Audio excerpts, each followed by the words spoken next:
In today's video, I'm going to teach you what are report filters and how do they work. Report filters are the controls that narrow your data so your report tells a clear story. Instead of scanning thousands of records, you'll use filters to focus on exactly what you need. Start by logging in to your Salesforce account. From the home page, open the app launcher. In the search bar, type Reports, then select the Reports app to open your reporting workspace. Click New Report to begin a fresh build.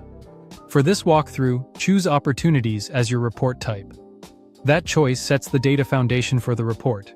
Fields like amount, stage, close date, and lead source come from the Opportunities object, and only opportunity records will be included. When you're set, click Start Report to enter the report builder. Now head to the Filters panel. Salesforce offers many filters, and the exact list can vary by org and permissions, but we'll focus on the most commonly used ones so you can work efficiently and confidently. Use the Created by filter to show opportunities based on who originally created them.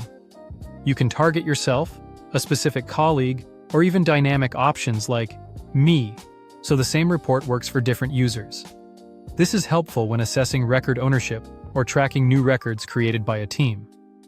Next, the last modified. By filter pinpoints who last updated a record. It's great for audit trails and accountability. If you need to see what's been touched recently by a certain user or team, this filter makes it easy. The type filter narrows by the opportunity type pick list, such as new business versus existing business. Use it to compare pipelines or performance across different selling motions without building separate reports. Lead source filters by where the opportunity originated, like web, event, referral, or partner. This is key for marketing attribution and helps you see which channels convert into pipeline. Close date is one of the most important filters. Choose a relative range like current quarter, this month, or a custom date span to hone in on time-bound goals and forecasts. Tip: align these ranges with your fiscal periods for accurate dashboards. Stage filters by sales stage, from early qualification through closed won or closed lost. Use it to focus on open pipeline only, or to analyze late-stage deals that need attention. Finally, created date filters by when the record was first created, which differs from close date.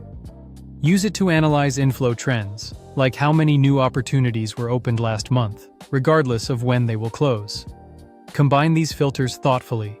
Watch the preview update as you adjust criteria, and keep filters as simple as possible to maintain performance and clarity. Thanks for watching, and subscribe for more.